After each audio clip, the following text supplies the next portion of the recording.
Welcome, everybody, to today's episode of the Empower Performance Podcast. I'm your host, Matthew Monos.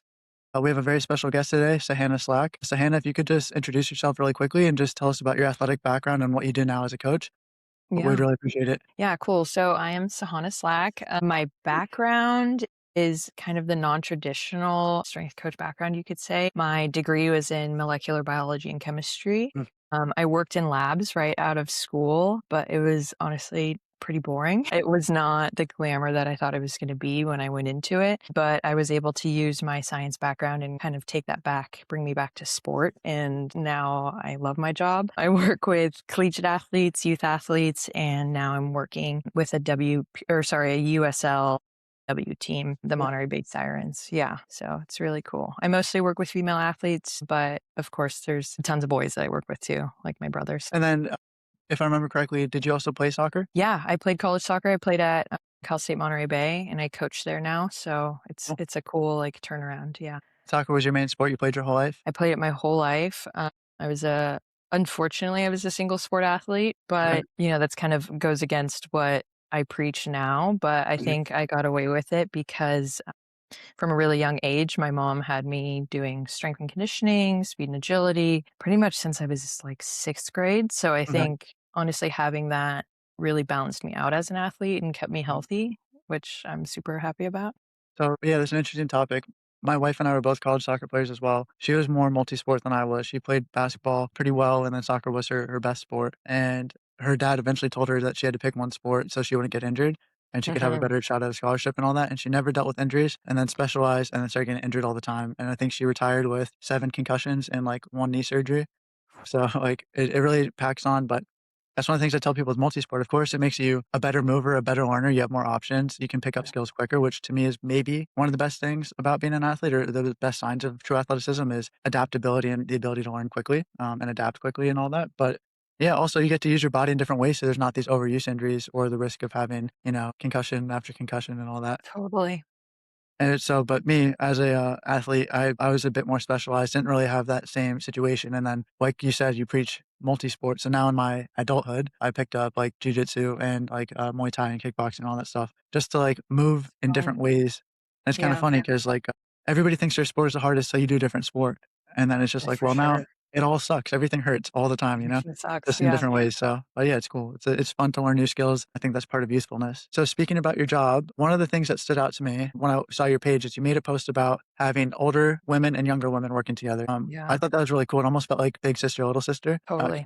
Can you please speak to that? Like, how did that become a thing? Yeah, yeah. So I actually really love doing that. Sometimes I'll mix some of my college kids in with some of my like middle school, high school girls. And during the summer, I Mhm. think it's the best opportunity to do that because, people are home for the summer, club sports are on a break, kids can just train, like just strength train, speed and agility, that kind of thing. And I think having the big girls around is a really good just example for the younger Mhm. girls of where they could be. For example, I have these two they're middle schoolers. One of them is going into high school, but they're both really tall girls. They're tall for their team, Mhm. tall for their age, honestly. They're really long and lanky. And I think sometimes they feel kind of awkward in that tallness, Mhm. just, I mean, I think being a girl in general, like when you look physically different, it makes you feel weird, even though everybody's like, you got the golden ticket, you're tall and you play soccer. Like I wish I was taller. I'm only 5'7", but I wish I was like 5'9", 5'10". That would have been a good Mhm. height. But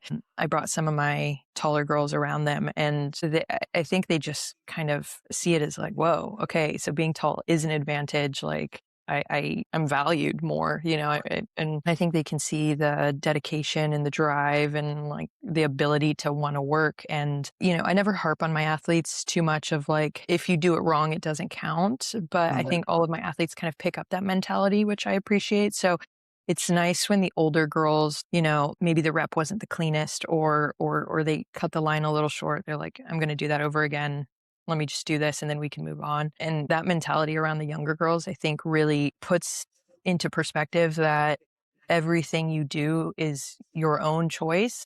Mhm. Like how hard you work is your own choice. As much as your parents are bringing you to this training session, paying for this training session, it's really for you. Mhm. And you make it what you make it. And I think when the older kids are there, the younger kids are like, oh, I'm not being forced to do this. This Mhm. is this is extra, and Mhm. I get to put how much effort into it. And I think honestly, after getting my younger girls with some of the older girls, like, I have seen a switch change in them with their Mhm. training when I'm just training with them now, that they're very way more locked in, way more like, "That one doesn't count," like, "I didn't like it, I'm gonna Yeah. redo it," or, something like that. And that is such a joy because, again, I like to give kids autonomy, or Mhm. girls in general autonomy, because I think sometimes, in the sport world, they're kind of not taught the same way as boys are taught, not given the Mhm. same, nitty-gritty instruction or relatable instruction that makes Mhm. sense to them, excuse me, and how their brains work. So I think when they have that autonomy and the choice, and, they're given everything, they can then make those decisions to work hard, to put in the effort, to really be clean on your reps, things like that. Yeah. I kind of have a two-pronged way that I wanna attack this. One, I just wanna relate to you in terms of, like, sort of similar situations. I am working with a 13-year-old soccer player. Originally, it was, speed, agility, strength, conditioning, that kinda stuff, because he was post ACL, and we're just trying to Mm, get him, return to play, all that stuff. yeah. So we were working alongside a physical therapist, and as soon as they said, "Right, he's cleared, he can work with you," we're just trying to get him back to his best, in fact, better than his best. And he wasn't really locked in on that. He didn't see the value in it. He was already taller and faster and stronger than everybody, so he said, "Well, why do I have to work hard?" And so we transitioned him to skill training. So, as a soccer player, I was also a soccer coach and a skills trainer before I became a personal trainer. Mhm. I was like, I can work with him this way as well. So we're doing all these drills and all that stuff, and like he's maybe giving 70, 80% effort.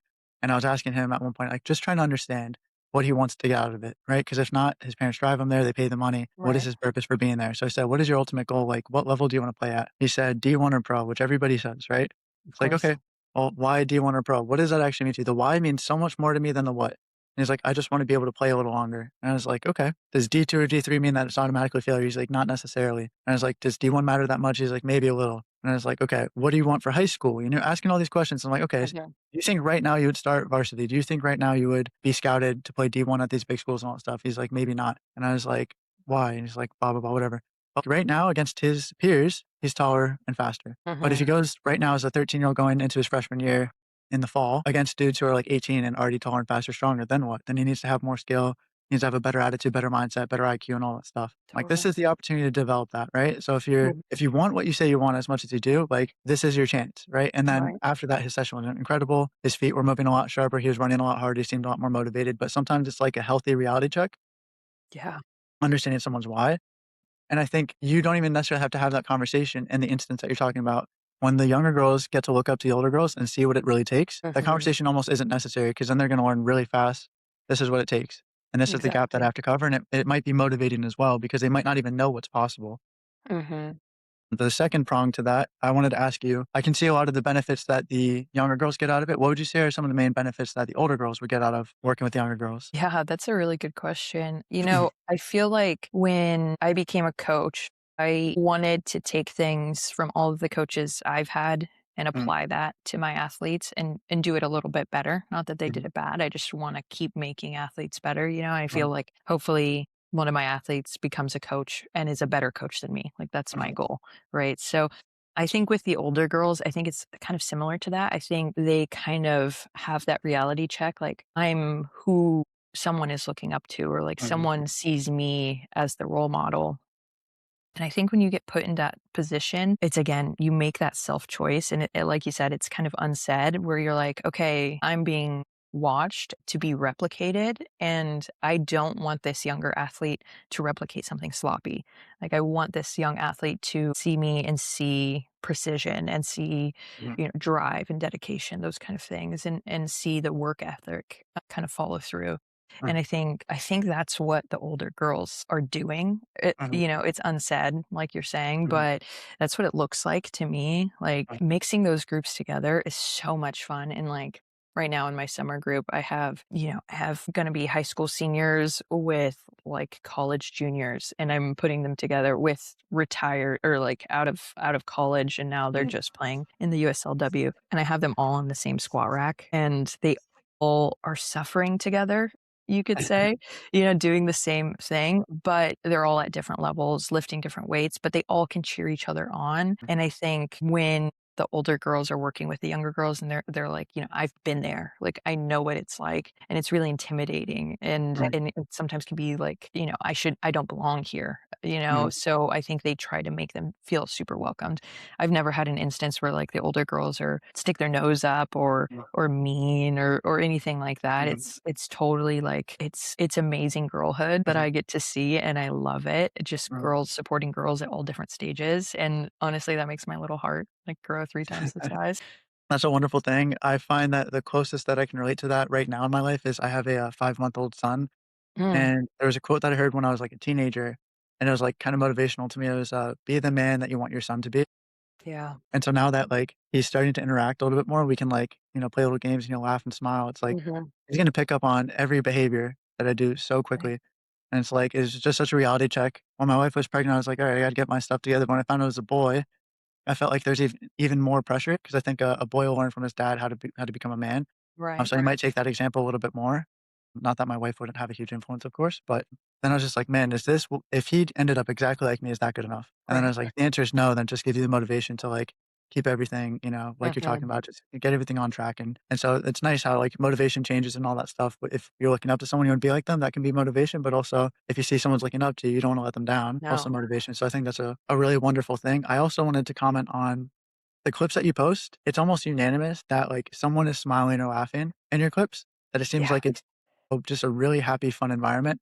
Coaches, they use it like a buzzword. They're like, "Oh, we wanna have fun." They might do, like, spike ball for 5 minutes and then go and just do, like, the most brutal, like, weightlifting program and be really serious, bring the whistle out, scream at them like a drill sergeant.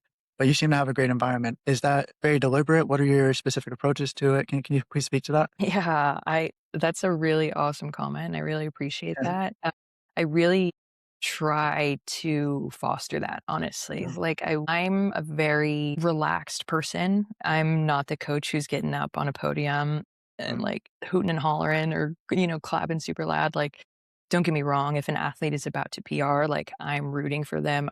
Mhm. I'm clapping, I'm saying let's go. But my coaching style is not scream in front of the group Mhm. to motivate. That's just not me. And honestly, I think that doesn't work for a lot of girls. I think Mhm. some athletes for sure they need that, but a lot of my teams they're just not like that. And Mhm. also, I think their head coaches should do that Yeah. and have that role where my role is kind of a transition from the coaching staff to the players and making them comfortable in a different space, right? So Mhm. the strength and conditioning room, sometimes an athlete who doesn't see a lot of minutes on the field or the court or in the pool, they thrive in the strength room. And that is the best part of their college career. And that's Mhm. totally great for me. And I love that. And I want to keep fostering that. But just generally, I want everybody to have a good time in the strength room. Like Mhm. lifting can be really fun. And especially for women, and this mostly just goes back to because I work with women, not because, women or men, very different, But I think when women realize how strong and how capable they are, it's fun and it's a joy to be like, yeah, I just busted out 7 pull-ups. Like that's sick, or I'm front squatting my body weight. Like Mhm. that's nuts. And being able to cheer on your teammate and realize like you are an incredible athlete and it just takes the hard work, to do that. And I really like doing that for my athletes. One of my kids that's home for the summer, she was telling me in her weight room, like if they yawn, their Mhm. strength coach makes them go do suicides. And that just blew my mind because I'm like, that makes you become a little bit smaller. Mhm. And I don't like doing that to athletes. Mhm. I like them being able to express themselves. Like Mhm. my weight room, it's very often like between sets, groups are dancing or just cheering each other on. And it just feels like a safe space, I will Mhm. say, where everybody is safe to fail. Mhm. That is like the number one thing that I like to tell my athletes is failure is totally okay in here. Mhm. Like this is where we want to fail because then you can learn from that, you can grow from that, you can get stronger and then match that goal again, let's say in a week, 2 weeks, who knows, and then crush it. And then it was never really a failure. It's just a change in your ability, your mindset, that kind of thing. Yeah, I wanna touch on 2 of those points that you said. One, you're talking about just, like, joy, and then the other one was talking about failure. I tell people that failure is feedback. Mhm. It's just an opportunity to learn and adjust, and get better, and it's like, you can't expect to start something to be on top of the mountain. It's not Yeah. realistic. Mm. So it's kind of inevitable. It's almost better to accelerate failure to fail faster, to put yourself Yeah. out there. And that's why if you make people feel big and feel okay and safe and failing and all that stuff, they'll be willing to take risks as opposed to Mhm. the ones where they make a mistake. You say, "You're not doing your job." You scream at them, you beat them down, and they're Yeah. not gonna do, that whole thing. But, along with the joy thing, there's a quote that I heard recently that I really liked. It was saying that, everyone thinks that success is the key to happiness, but happiness is the key to success. And Yeah. what they mean by that is, like, if you have ever bargained with yourself and said, let's say you're a high school soccer player and you say, "I'll only be happy once I'm in college." Then your college is like, "I'll Mhm. only be happy when I'm pro," or "I'll only be happy when I'm starting," whatever. Yeah. You keep saying you put off your happiness, and I mean, then you make that journey so miserable that maybe you want to avoid it naturally. Like, you never realize that. If you're so scared Mhm. of taking the buzzer beater because you might miss, you might never take it. You never get to experience the joy of actually sinking the shot. Totally. So if you can actually have this perspective where you enjoy it, you understand that failure is part of it, but you can still enjoy the process, enjoy all that. I think people will do it more, but do it with a better energy, better enthusiasm, effort, creativity, all that stuff, and find more success. So I kind of want people to think that there's so much hustle culture stuff out there. It's like, oh, I wake up at Mhm. 4 a.m. and I eat a bowl of nails without any milk, and all that kind of. So like people have Totally. that. Yeah, it's like it's what if we said, hey, I'm doing this because I love it. I'm just gonna do it Mhm. well, I'm gonna do it really well and mastery as opposed to, putting pressure on yourself for perfection, which is Yeah. pretty unreasonable. Yeah. Yeah. This whole spring, with my volleyball team, one of the biggest topics we tried to work on was gratitude. And I Um, think the more an athlete has gratitude, the happier they are mhm, genuinely and the more mhm, successful they become. I think all of those things kind of cascade into one another. And sometimes like it's midterms, you've had weights. We've been going for 7 weeks, mhm, like things suck, but it's still such a joy to move your body, like to be healthy, to not have an injury, to be mhm, surrounded by your teammates. You only have 4 years in college, in college sports, 5 years maybe, but like really taking advantage of that time and being like slowing down, like you're saying, mhm, like you just mhm, need to be present and like, wow, where am I? Like, I get to be in this awesome weight room. I get to be surrounded by coaches who want to win and who want to mhm, push me, and teammates who want to win and who want to push me and support me, And I think sometimes in girls' sports, those things get convoluted a little bit. It gets very competitive. And I know that mhm, because I am a girl who played sports. And, sometimes you see your teammates as your competition, which they are. mhm, But, I was told this saying back in college that everybody can get an A, mhm, like if you work hard and you study and you do all those things, you can get the A. But playing time isn't that easy. mhm, But being a good teammate and supporting, let's say, the person that plays your same position mhm, and pushing them and they push you back, like mhm, that will make you both better, which will make your team even better. mhm, So I think changing the mindset and being more grateful for the opportunity to have to work hard.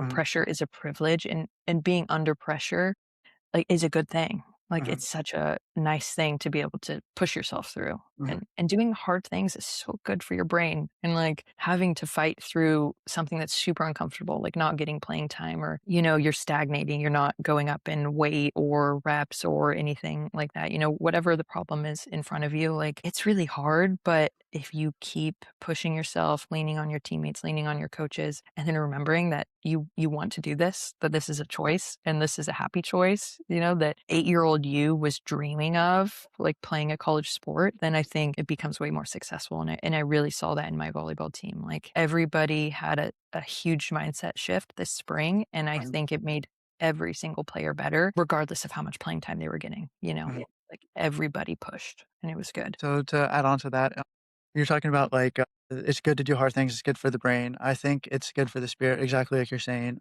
I had a guest on the podcast, Hunter Saffel, and for fun, he just runs an insane amount. So like he did a last man standing competition, which is you run 4.3 Mhm. miles every hour on the hour for 24 hours. So it's a total of 100 miles. And he just chose to do that. And we were talking about like doing difficult things. So for me, my difficult thing right now is combat sports. It kind of sucks when someone's choking you or punching you in the teeth, and you Right. still got to figure it out. For him, it's hour 18 and going back up for like another 4.3 mile run and all that stuff. And we're just talking about how sometimes silence is better than a podcast or music. Some except for this podcast, everybody should listen to this podcast. Yeah. But then sometimes, we talk like boredom isn't a bad thing. Being cold isn't a bad thing. Mhm. All these different things.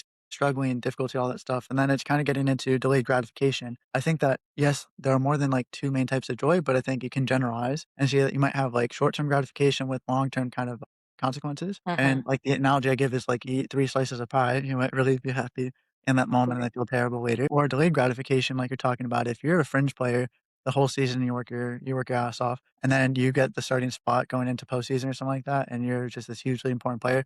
That's probably going to feel way better than the Mhm. three slices of pie felt in that one For moment. sure. And yeah, so like I try to tell people delayed gratification. A personal example is a female client that I have right now. She's in her mid 30s. She's training to be a park ranger. So, but the law enforcement division. So it's basically becoming a Wow. cop. Mhm. And so we have all these fitness tests that we have to do. And some of them she was able to pass right away, but other ones, like it was sit ups. So I think she started with four sit ups in like a minute and she had to do 27. And when we finally got like, we passed 27, she got 30. It took weeks and weeks and weeks to pass it. The joy on Mhm. her face was so much greater than, just maybe like you hit a PR one week, you hit a PR the next week, the next week, the next week. The fact that she didn't get it for so long and finally did, I Right. think it was so much more rewarding. So I appreciate you talking about that. I also wanted to speak about one of the things that you've noticed about the mentality of women in general, Mhm. and I'm happy to add to this from my personal experiences. You work with boys and girls. Do you notice a difference in mentality when it comes to the weight room or sports? Maybe it'd be confidence, any of that kind of stuff. Yeah. And how do you address that? Yeah, so I feel like the best place to start with that is, Mhm. like, 8-year-olds. Like, Okay. 8-year-olds are a great show of how the mentality between boys and girls can be so different, Mhm. especially approaching anything physical, and this is where I lean on it's very much so a societal thing. I have a group of siblings that I train, and they're like friend siblings. They all grew up mostly boys, like four Mhm. boys and one little girl. She does not know societal stigmas around Mhm. girls limiting themselves at all. Like she sees herself at like equal to the boys. Like he's doing a squat with 25 pounds. I'm going to do it with 30 and do Mhm. it better and go slower. Like it's very competitive for her and very gritty. And I think that's naturally, I don't want to say naturally, but that's societally how boys have grown up. Like, if Mhm. they can do it, I can do it. And I love that mindset. Like, if someone else can do it, why can't I? And I like to get that. But let's say a college freshman who's, been through puberty, done the whole social high school thing, and it's kind of awkward. And you get in the weight room and you're like, I don't know if I can put tens on the bar. Like, I'm just going to stick with the bar, and that mindset really takes effort and shifting into being like, I got that. I'm going to warm up with tens and then I'm going to throw 25s on, or I'm going to do something more. But I think the transition between a freshman and a sophomore in college is kind of where I see big, huge shifts in Mhm. mentality, especially within my female athletes. Where, let's say, like my brothers, when they were freshmen in college, or yeah, freshmen in college, they biggest egos I've ever seen, honestly. And I wish I was more like them in that way, where they just approach something like they see someone do it. Oh, I for sure can do that, even though there's no evidence backing that they should be able to do that, something like that. But girls, and this is back to society, this is why, in my opinion, there's a huge ACL issue Mhm. within women's sports.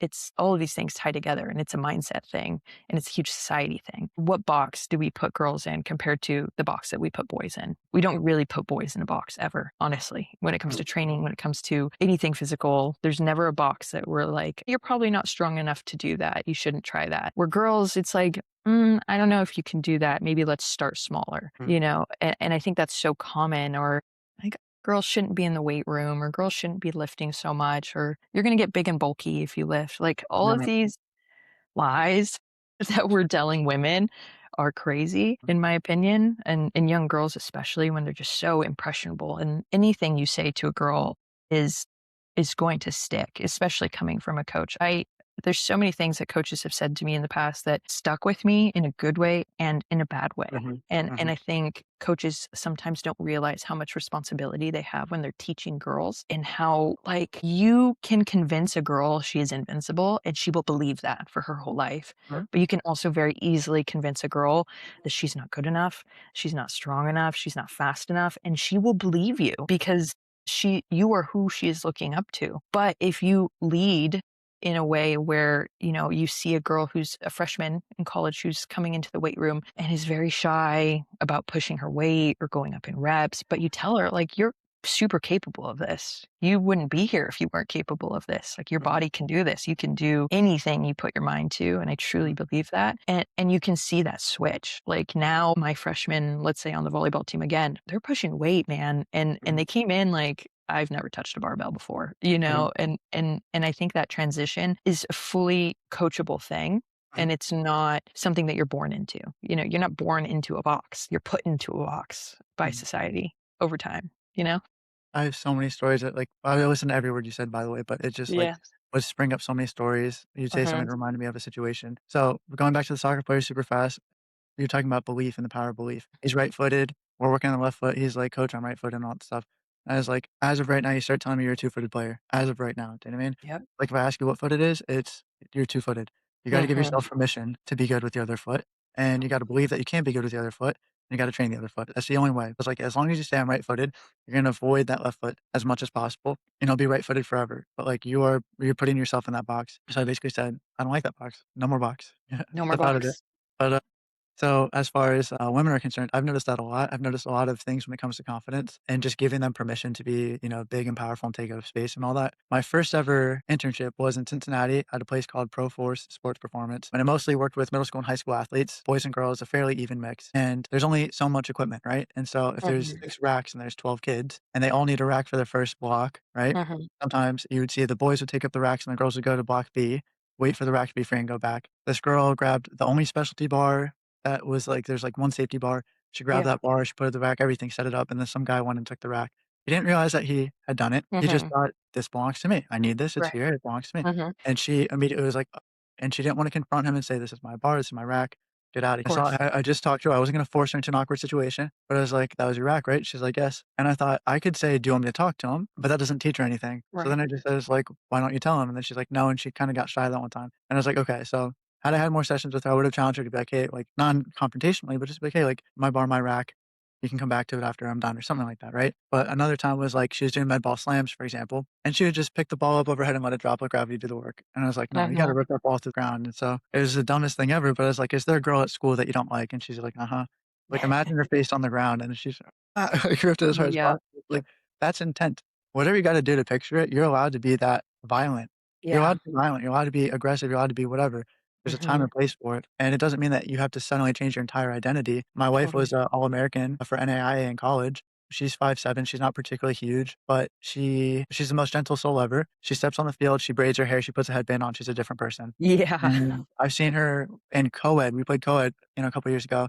There was a 6'4" dude, she beat him to a header, and then on Mhm. another play, she flattened him shoulder to shoulder. Yeah. Just like, this is real, this is possible, so I Mhm. have so many more stories, but it's just nice that you would kinda mention that and just say, "Hey, like, you can be these things. They Right. exist." And so I also Yeah. look back to when you're talking about having the role models, the older girls and the Mhm. younger girls, you get to see it. Now you don't even just have to tell someone and they have to, like, kinda believe it, they can see the Right. reality, so I think that's really cool too. Right. Mhm, Yeah. It is super important to see, like, and that's why I think the college weight room is such a special place because mhm, naturally you have the younger girls with the older girls. Like, mhm, sometimes if it's like a medical red shirt or like the COVID girls, like sometimes you have 25-year-olds and mhm, 18-year-olds lifting on the same, rack. I mean, hopefully not because, 25-year-olds should be pushing more weight, but theoretically, they're all in the same room together, all pushing each other. And if you're a freshman and you see your teammate like deadlifting 3 plates and you're like working on the 25s and you're like, "Holy cow, like I'm gonna get there. Like I mhm, can do that in like 2, 3 years, like I can easily work my way up." mhm, And I love that mentality opposed to, she's doing it so I can't do it. I don't like that. I think that's really a common mentality, but I don't mhm, think that's, realistic or helpful at all. It's more like she can do that so I can do that, mhm, it's the realization of like, whoa, I can push my body. Like mhm, she didn't, and like this is what I tell people. Like we have one girl on our team who she throws weight around. She does like a ton of pull ups mhm, very easily. And some of our younger girls look at her like, I'm never going to be that strong. And I'm like, yes, yes, you are. You just have to keep working at it and you're totally going to get there. And when you do get there, it feels so good and it feels so fulfilling. Like I put in the effort and I did the work. And I think you start to trust yourself more mhm, because you're like, okay, I told myself something, I worked at it and I did it. like, okay, I do know what I'm talking about. Mhm. That internal monologue can shift and support you. I wanted to you mentioned the eight-year-old girl as well, and how, like, if she's raised with brothers or, like, a lot of boys and all that, she won't see the Mhm. difference. One of the nice things about jujitsu is that at the younger ages, the boys and girls will roll with each other because 'cause they're about the Mhm. same size and strength, and then Yeah. actually there's a point where the girls can start beating up on the boys because they begin puberty sooner. Get it bigger. Mhm. Eventually, it switches, right? And then you have the boys roll with boys or men with men and women with women. Mhm. But it's cool that they get this confidence early on and all that stuff, and that they get to learn that, like, I am capable, I can do these things. They can be rough Right. and tough and all that. But Mhm. then also, like, I'll do a gi class, which is, like, the traditional Yeah. uniform, and there's a woman in the class, and it's a very small class, so sometimes I have to roll with her. She's military, she's tough as nails, she goes twice a day, like, 5 days a week. I go a couple times a week. She's an absolute stud, and, normally when you roll with women, it's understood that the men will be more gentle and not try to, like, force with strength and size and all that stuff. But she's about my size, she's got really good technique, she's got good skill. So, Yeah. like, if I'm not careful, she's gonna catch me. She gets you. Yeah. Like, I started off really soft, like, during the drilling, doing certain exercises where it's very Mhm. uncomfortable, and at one point, she looks at me, and she's like, "We can't both be comfortable." And so I Yeah. was like, "Okay, like, if you're cool with this, let's go." And so, like, she's actually a really great competition for me and all that stuff, but it's just, it's cool that I know that this is possible. I know that women can be this tough, they can be this badass Mm. and all that stuff, and you see it, but I think that's, like, what you're talking about. Women have to see it to know it's possible, and then they'll open up more, and they have to be taught that it's possible too. If they don't see it, someone has to tell them that it's Mhm. possible. But going back to the eight-year-old thing, I was a soccer coach before I was a trainer, did high school and club coaching, and once a week for club, I coached, like, U8, U9, U10. For club, they would have the coaches switch, so you coach a different team just to get a different voice. Yeah. My first time ever coaching one of the girls' teams, I thought I would just treat them the exact same, like, "What's the difference?" So I Mhm. thought I'd treat them the exact same and it'd go perfectly, and it didn't. If 2 boys, 2 eight-year-olds just had, like, a little tussle, you just tell them to knock it off, get over it, and then that's Yeah. it. And then they'll, like, laugh and shake hands and, like, squirt water bottles on each other, and everything's fine. Right. Move on. This one girl came up to me, God, I feel so bad about it. She was like, "Coach Matt, Sally said this," and then I just, like, responded how I would to them, like, "Who cares?" Just like, "Who cares?" Just go Yeah. on. Move on. Yeah. Yeah. I said, "Who cares?" And she's like, "Coach Matt," and then she, like, gave me the cold shoulder for, like, the rest of the day and all that stuff, and I was like, "Man, did I handle that?" Oh. Right. Yeah. I don't know if you've dealt with any of those differences, but I find that Yeah. when I learned that when I'm coaching women, I have to be generally a little bit more supportive or welcoming to their emotions and all that stuff, listen a little bit more. With a guy, I could just be a little bit more blunt and just, Direct. like, "Shut up, get back to work," that kind of a thing. So I'm not Yeah. sure if you would agree with that. Yeah, actually, I do agree with that, and I think that's okay, and I think that might be a little controversial that Uh-huh. you coach, women and men differently. I don't Yeah. know. I think it's totally true, though. I am working with the U20s of our, NBFC. It's a USL team, and the boys, I can be very direct and very, like, "Cut that out. Stop Uh-huh. doing that. Get back to work," like, very short, and they're like, "Oh, Mhm. yeah, like, focus again, the stop chasing butterflies and get back to it." Where girls, it's like, I like to have a little bit of connection. I think connection works a little bit better with Mhm. the women. Not that it doesn't work with the boys, but Mhm. it's a different kind of connection. I think Mhm. boys, when they're being coached, they want to be coached in a very direct, I almost Yeah. want to say drill sergeant kind of way, Mhm. in a like, I'm telling you to do something, go do it. It's a yes, I'm gonna go do it. Where girls, it's like, I like to tell them more so why. Like, Mhm. this is why we're doing this.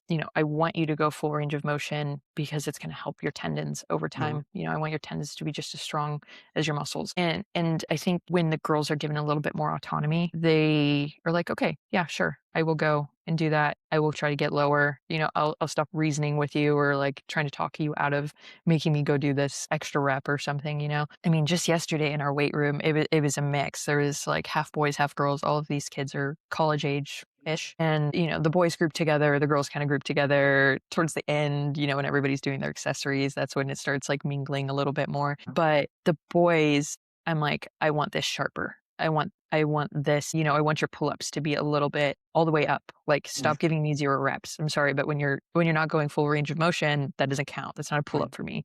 With the girls, I'm like, you got this. Go all the way down and pull yourself all the way up. Mhm. Like, you can do a full range of motion. And I think it's like such a subtle difference, but I think it makes a big deal. And I think this goes into something that I've been trying to learn a little bit more. I mean, I'm still a pretty young coach, honestly, Mhm. but I think in the coaching world, girls having female coaches is kind of a newer thing. Like when I grew up, all of my coaches were men. My speed and agility coach was a guy. My club coaches were guys. My personal trainers were guys. Mhm, I think growing up, I didn't have a single female coach until I mhm, got to college. And I think when that happens, it's a huge disservice to girls mhm, not having more female coaches. Not to say that boy coaches are bad or not good role models. I think mhm, you touched on it, like having different voices is really good.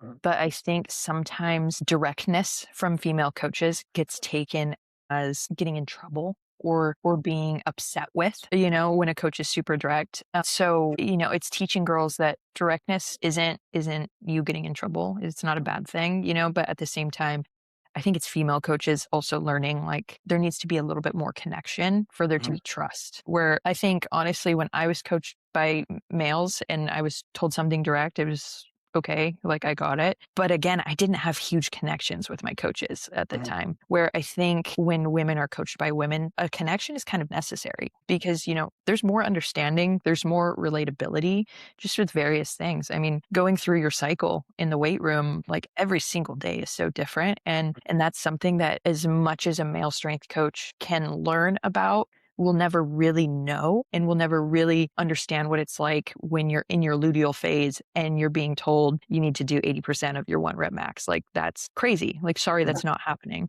You know, like it doesn't matter how hard I'm pushing, how well I slept, how much I ate, like that's just not happening. So I think being able to connect with your athletes and be like, hey, if your period's about to start or you're in that luteal phase, like I understand that effort's low. Whatever your, RPE target for the day is, hit mhm, that. It doesn't matter if your weight's lower or higher, mhm. Yeah, like it's all and that relative. connection piece is what's important. Mhm. Yeah. So kind of going into that, this again is a generalization. I'm not trying to get in trouble with it, but I find Yeah. that the girls are more likely to want to be liked or to please the coaches in a sense where like the boys can just be like, "Ah, Coach Matt doesn't know what he's talking about." And so that's why it almost feels like you have to crack the whip to like keep them in line. It feels like two heads are butting sometimes. And of Mhm. course, you have your like when I was a high school coach and I had the boys, you have your more sensitive boys. You got to put your arm around their shoulder. But Yeah. one of the tricks that I did is the kids that would probably be my biggest problem, like the popular kids and all that. I would make them my captain, and then I would make them the person that everybody looks at, and I try to make them on my side as opposed to against me, so we could Mm. all have the same culture in that direction, but then I'd always say like, "Hey, like, whatever you do, they're gonna follow." Do you know what I mean? They Mhm. look to you no matter what. Might as well make them the leader, and then I just put, like, the pressure on them to succeed and show them the best and all that, but, you're for lack of better words, you're kinda dickhead guys, like, you would just say, like, "What, you're too good to, like, track back and make a tackle, you're gonna let everybody else do the hard work and all that stuff?" And then you say, "You're not Right. gonna play until you do," you put them on the bench, sends a message. You do that to a lady, she might hate your guts forever and think that you're totally unfair, so it's like Yeah. but if you ever single out like a what I've seen is like you can't really single anybody out. It's gotta be more a little bit more collective. "Come on, guys, we can do this," kinda language like that. General. Mhm. Yeah, and, so I know I'm generalizing, of course, they're gonna be more sensitive boys and, tougher girls and all that stuff, but I just found that as long as they feel like you care about them, they'll run through a wall for you, but if they feel like you don't, the X and O's don't mean anything. With a guy, like, yes, it's nice to be liked, but at the end of the day, if they're getting playing time and you give them the kinda recipe to success and all that stuff, you don't have Mhm. to be best friends, and so I find that kind of interesting. There's another question I was gonna ask you along those lines, but yes, I do remember. One of the problems I'm sure you deal with a lot, you're talking about, like, the taller girls maybe feeling awkward in their bodies and all that stuff, not knowing that it's Mhm. okay to be tall, which is not even a choice of theirs, Yeah. is I feel like women may be very you're talking about getting too big and bulky. I hear that all the time, drives me crazy. I had a daughter of a client training in the gym here once, and she's a high level athlete. She's a two-time state champ in different sports, so track and field and in basketball. Wow. So she's legit. She Yeah. was doing an exercise. She's 14 at the time, and she looks at me. She watches the Kardashians and all that stuff. She says, "Will this exercise make my butt big?" And I just like, I'm like, how do I answer this question? You know what I mean? So, the most appropriate thing I could think of is, like, this is a common exercise in the world of, like, female bodybuilding. That was, like, the best thing I could think of, but at the end of the day, I'm like, "You're an athlete. Like, your body can do really cool things. Why are you so invested and it has to look like this person who gets Yeah. plastic surgery and has Photoshop?" I don't know. So, Totally. do you deal with that a lot where people care less about what their bodies can do and more about it has to look a certain type of way, and then how do you address that? Yeah, actually, that's such a big issue I Okay. find in my high Yeah. school girls. The college girls, of course, deal with a lot of body image. I think Mhm, body image generally for women, I only know this because I'm a woman and I work mainly with women, but mhm, body image is like such a big thing. And it's something that I think a lot of women and girls are thinking about all the time. And that's sometimes not talked about as much as I think it should be. Mhm. or just brought to people's attention. With I coach a high school club through strength and conditioning, speed and agility, that kind of stuff.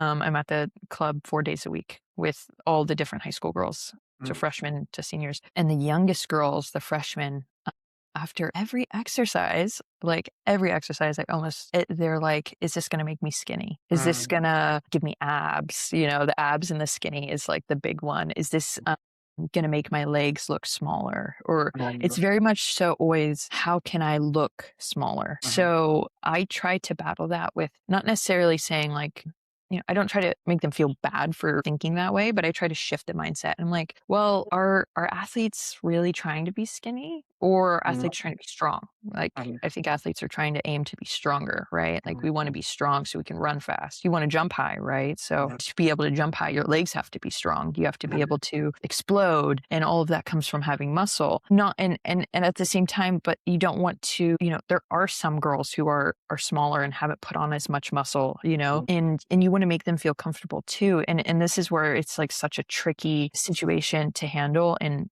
I find myself getting caught in those situations where it's Mhm. like I don't want to say like you don't want to be skinny Mhm. because let's say there's a super lean kid who's like, so I'm my body sucks, Sure. like Yeah. every girl, no matter what their body looks like, wants their body to look different.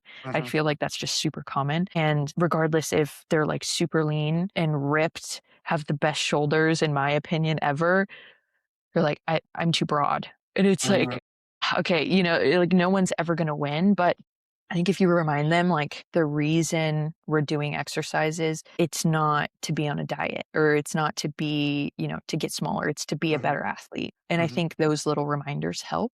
But even in my college girls, like I've had seniors at the end, of their season message me and like, "Hey, what do I do? How do I work out my legs so that they get smaller? I'm tired of having these tree trunk legs." And I'm like, "No, like love your tree trunk legs. Your tree trunk legs are gonna keep you from breaking your hip when you're 80, you Mhm. know?" I like to bring in, the breaking the hip stat. That's, Mhm. my young high school girls are always like, "Tell her the hip thing," because I tell them, you're building your muscle and your foundation right now when you have Mhm. the most estrogen in your body. You want to take advantage of that and get as much muscle as you Mhm. can and as much bone density as you can. And I walk them through it. Like the way your bones get stronger is by your muscles tugging on them, and your muscles tugging on them happens when you're lifting heavy things up and using those muscles. And I'm like, but if you don't do that and your bones don't get as strong as they can before you're 25, when you're 80 and you break your Mhm. hip, in the next year after that, you have a 30% chance of dying. Mhm. Like, do you want to die because you were scared of being strong? And I think that kind of puts into perspective of them like this isn't just I'm going to be better at my sport now, or I'm going to look a certain way now. Like think long term. Think of when Mhm. you're 80 and you want to go, walk upstairs or go downstairs to go to a beach. And like most 80-year-olds unfortunately struggle with that. And Mhm. if you work really hard now, get all that muscle and bone density now, you're protecting yourself to be able to Mhm. keep moving and keep doing things when you're older. And I think sometimes that perspective shift versus making it such a, you look a certain way, you want to look this way, is a little Mhm. bit better. I absolutely, like, biggest pet peeve is when a coach, like, looks at a player and is like, "She could lose 20 pounds." I'm like, "Why would you say that? Yeah. Like, have you seen this person play? Like, do you know how she runs? Do you know Mhm. how strong she is on the ball? Do you Yeah. know anything about her?" Just, like, walking up and saying this firsthand, like, club coaches do that all the time, unfortunately, or sometimes parents are chronic, like, Right. "I think she needs to lose, like, 20 pounds." And it's like, Mhm. "Why do you think that?" Like, where's this, like, data coming from that you're getting the 20 pounds is going to make her a better athlete? It's like, Mhm. maybe she should gain some muscle. Like, how about Mhm. gaining some appropriate weight, Mhm. switching that a little bit. But it's tricky and it's such a hard thing to battle. But one athlete at a time, trying to make the mindset shift. Yeah, when I, work with a lot of my female clients, it's the same thing, it's be as skinny as possible. They say, Uh, "Tell them don't wanna get big and bulky, this, that, the other." They report themselves eating 1,000 calories a day, which no one does. No one does that. But then also it's like, you shouldn't want to eat that little, like, you should try No. to fuel yourself, use food as Mhm. fuel, it's not the enemy. they think carbs are inherently bad, and then they get tired anytime they have to do anything endurance related, and it's like, Mhm. who'd have thought that Right, I carbs would wonder be a good why. fuel for yeah. There's definitely that part to it. I do like to I wanna touch on what you talked about with, like, performance now is longevity later. I think people talk about longevity training. This gets a little bit more into the science of coaching, but Oh, people just think I have to do a little light mobility stuff and banded exercises, and that'll keep me healthy forever, and it's like, no, performance is like if you think of performance as, like, lifting hard, like, heavy and, like, sprinting and jumping and doing all these things, you can regress it at any age, of course, but that to me is what longevity is. It's becoming physically competent and capable and resilient to what life throws at you, and you're not gonna get that with 3 sets of 10 of a super light band where you barely feel any sensation in your muscles or anything like that, so right. you do have to train hard, and then if you get ahead of it, then, yeah, you will just naturally be more resilient later on in life. Like you said, if you get ahead of it now as opposed to playing catch up later. But I also like to tell people, I think that people are either cardio junkies or, like, meatheads, and it's Yeah. very rare that they do both, and I tell them, like, "Do both, like, why not?" They benefit each other. If you have better cardio, you can get more density in your lifting, but if you have Mhm. stronger muscles, you can run more efficiently and survive the stresses of running. But also, I say that, running adds years to your life, which it does. It's the best indicator for longevity. But I say Mhm. strength adds life to your years. Because, like, Yeah. what's the point of just being brittle the entire time and, like you said, falling and Mm. breaking a hip? And then as far as, like, doesn't matter what the woman looks like, she generally wants to look different. The first thing I thought of is, straight-haired women have curling irons and curly-haired women have hair straighteners. Yes. And I just thought, like or blonde-haired women dye their hair brown and, like, brunettes Vice dye their hair versa. blonde. Just always Yeah. happens that way, so it is funny. You talked about gratitude, it makes me think of that song "Love Yours" by J. Cole. Yes. Like, enjoy what you got. You got some good stuff going on. You should look at Yeah. what you are, not what you aren't all the time, so Mhm. I appreciate that. I wanted to get into slightly rapid fire segments. Cool. So let's see. What is something that you've changed your mind on in your career, or it could be earlier on or I guess more recently that you wanna share? And any big, misconceptions or things that you've personally changed your mind on? Yeah. One thing is that I think everybody should train like an athlete. I tore my Achilles, and that happened when I stopped training like an Mhm, athlete, but expected my body to keep mhm, performing like an athlete. And now this is like the biggest thing I preach to everybody, like general pop people, older people, people who weekend warriors, mhm, like plyometrics are the easiest thing to throw in that will mhm, keep your body springy and will keep mhm, your body athletic. mhm, Humans are built to jump and run and leap and crawl and do all these amazing different things that no mhm, other animals can do. And when we stop doing them, we stop becoming human, stop mhm, being human. So, yeah, if everybody trains like an athlete, you'll never have to face something and be like, I'm not sure if my body can do that. I mean, of course, mhm. big things are hard, but I think a little goes a long way when it comes to plyometrics, especially. I wanna add to that super quick. There's this, like, balance that strength coaches miss sometimes, especially early on between variability and, like, consistency. So, like, how often do I switch up an exercise? If you're doing a deadlift, for example, and you wanna get stronger at that, you might have to stick with it 12 weeks at a time to notice, like, Mhm. major improvements and all that stuff. But then does it mean that you have to do, like, a very specific progression for plyometrics forever? I do a drop off a box, and then I do, like, a jump squat, and I do a jump to a Mhm. box, and jump over a hurdle, whatever, right? Yeah. And I think plyometrics or just the warm up is a great opportunity to actually introduce movement variability. So, like you said, the crawling, the rolling, the jumping, all these different things. But also, I think it's a good time to kind of gamify training Yes. and even older people. Like, Mhm. if you get them balancing on one foot, throwing a tennis ball back and forth, playing catch, it's enough that it feels foreign, but not dangerous and scary. But it is Right. actually preparing them for things that could be dangerous and scary. So it Mhm. makes them more resilient. It keeps them youthful. It keeps them a little faster. It works on the brain at the same time. There's so many benefits to it, and they don't even realize it. Then they're just laughing, so they want to do the session with well, better energy and all that stuff. They might Oh, have a more fired up nervous system and hit a PR. Like there's so many benefits to it, and all you're doing is giving them a tennis ball and telling them to stay on one leg and throw it back and forth, or do like really? people kinda shit on the agility ladder. It's not gonna make you faster, but, like, if someone who's 60 and they're not gonna be doing repeat broad jumps, you give Yeah. them a little ladder and give them different footwork combinations, like, Right. there's a win there, That So will change their life, yeah, yeah, it's honestly. huge. Yeah. It'll make them if you can teach a 65-year-old how to move their feet and bend their Mhm, ankles and not mhm, shuffle to mhm, walk, that will change their life mhm, significantly. And, like, yeah, it's not gonna make my college athlete, like, sprint any faster probably, you're so right, right, but does it help with quick feet? Sure. Does it mhm, help with proprioception and understanding where you are in space? Definitely. And, like, that little change that's kinda fun because it's hard and it's different, you see your coach do it and you're like, "Okay, I can do that," and you step up and you're like, "That was way harder than I thought it was gonna be," uh-huh. And, like, that little challenge is fun. And like you said, like, making your warm up not, like, slow dynamic, boring, like, blah, blah, Mhm. blah, like, nobody wants to do that, and especially if, you only have that hour of time to train, Right. like, spend 5 minutes, like, jumping and playing and, like, catching yourself and doing things that's like, "We're training right now? Like, I didn't even know we are training," you just, like, kinda sneak it in under the rug a little bit. And that's what kids do is they play and they have movement variability, whether it's like racing each other on bikes or climbing trees or wrestling or playing Mhm, hopscotch. Like there's just a bit of everything. So then they feel like mhm, if there's a different task, they're prepared for it. But if you just tell someone all we're gonna do is a squat, pull down, a shoulder press, and ride the bike for today's session, it's like, yeah, right, it's very structured. Those things can drive adaptations, but I don't think that should be it. It should never be that yeah, rigid and robotic and all that. right. Another question I was gonna ask you is so we talked about a change, but also is there like a major misconception in your space that you'd like to myth bust? Major misconception. Maybe this isn't a major misconception, but maybe it's just something that I like is that you have to back squat.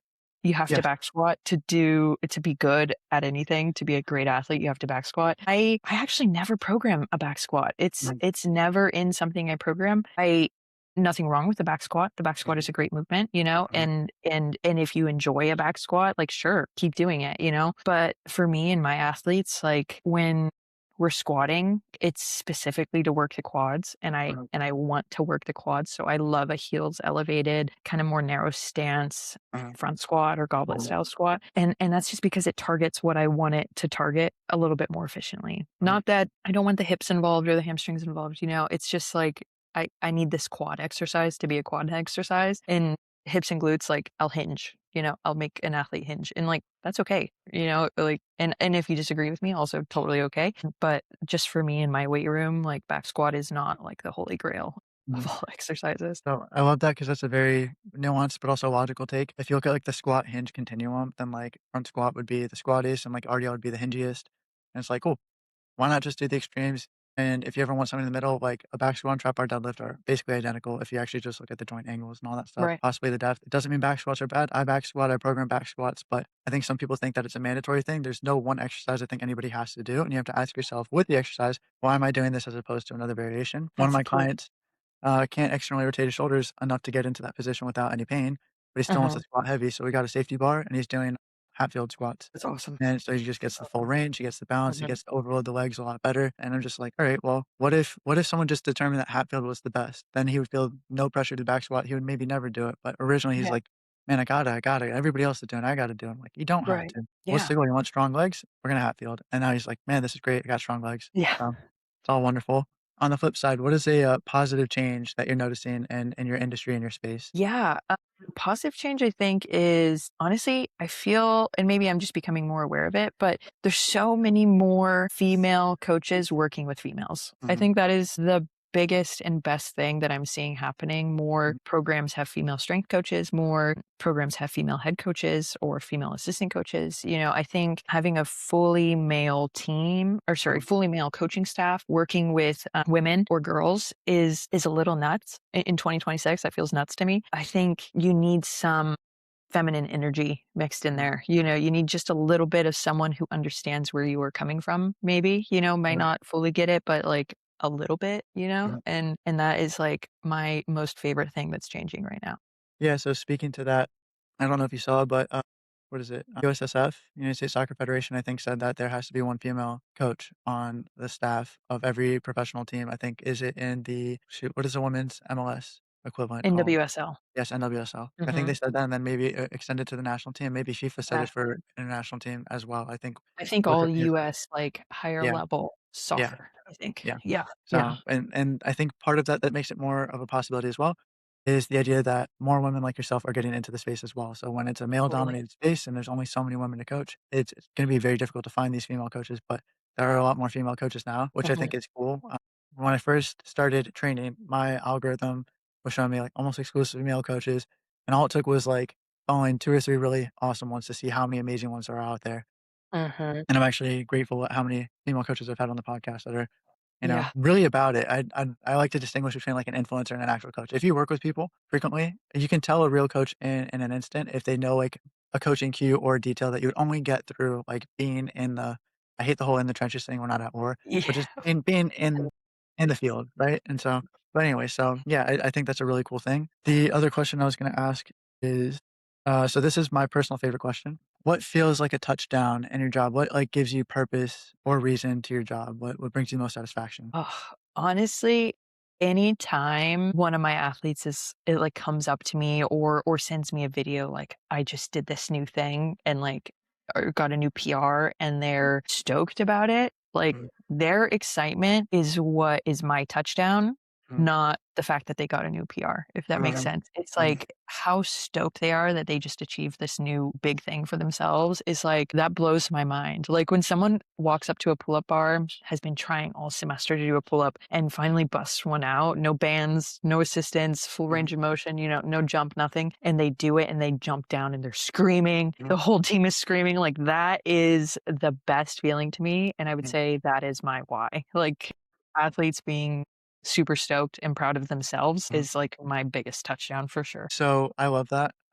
I think I can relate to that in the sense that it's not the PR itself that is the thing that matters. It's what it means to the person that matters, Mhm. and maybe the confidence, the excitement, the happiness, whatever. For me, kind of along those lines, is if someone starts to develop a relationship with exercise, a positive relationship with exercise outside of me, they Yeah. said on their own they did an actual workout and they tell me what they did. It's actually pretty sensible from some of the stuff that I taught them. I'm like, Yeah. that's pretty cool. Or that they added a new activity or that some other area of their life is now easier because of their Mm. training. Yeah. To me, training is a stimulus, but the true goal is the adaptation. Yeah. And so when you see people starting to notice the adaptation, they get excited about it. Like one of my clients was saying that she was hiking, and there was this one we started doing sandbag zercher high box step ups, very challenging, right? Fun. And then we're also bounding upstairs now. And now she said she went for a hike, and there's like this one slope where it's almost like you have to climb with your hands. That's Yeah. how steep it is. And she's like, I didn't use my hands at all, and I just like flew up this thing in record time and all that stuff. Like a I'm goat. like, Nice. yeah, I told her like a billy goat, exactly. Yeah. But I just like, "Man, this is awesome." This is for me the main reason why I train people is in theory, like, you wanna change lives, and I guess kinda going along those lines too, it's just a slightly different thing is, you definitely coach the mental quite a bit, especially with people younger Mm. than you. I don't find myself preaching too much to people much older than me, which many of my clients are quite a bit older than me. But I feel a little bit more comfortable telling people about my life experience when I'm older than them. And sometimes you have like a throwaway comment that you don't realize how much it impacts a person until later on. And Yeah. so I'm waiting for 10, 15 years to go by for someone to say, "Hey, you said this and it made a huge impact on me." Yeah. But I think of when people had that impact on me. One of my neighbors was this person from Colombia. She was a Colombian woman who grew up in New Jersey, so she was, like, fiery on 2 fronts, right? And I told Mhm. her one day, I was like, "Oh, I'm known for being brutally honest." And she said, "Me like, I was known for that all the time, but then I learned I could be honest without the brutality." And it was such a smart thing that has just stuck with me forever. I instantly changed, like, who I was as a person because I couldn't, like, refute that. And she didn't realize Yeah. how big a deal it was until, like, 10 years later. I was like, "Hey, I don't know if you remember ever saying this, but it, like, Yeah. fundamentally changed me as a person." And she's like, "I don't remember saying Totally. that. That's wonderful. I hope that my coaching, not with that specific example, but can have Right. that impact on somebody." So, Yeah. yeah. Totally. My final question is, if you had any piece of advice to literally anybody about literally anything, what would that one piece of advice be? Do something hard every day. Do something hard every day. Whatever it is, doesn't have to be physical. It can be totally mental, like do a really hard math problem. Like that's great. Like hard things keep you young for sure. So do that. Yeah. I wanted to thank you for your time, Sahana. It was an absolute blast. I think you Yeah. shared a lot of wisdom, and I hope the listeners get a lot of value out of this. Yeah. Fingers crossed. This is great. This was too much Cool. fun. Cool. Well, thank Yeah. you very much. Of course. Bye.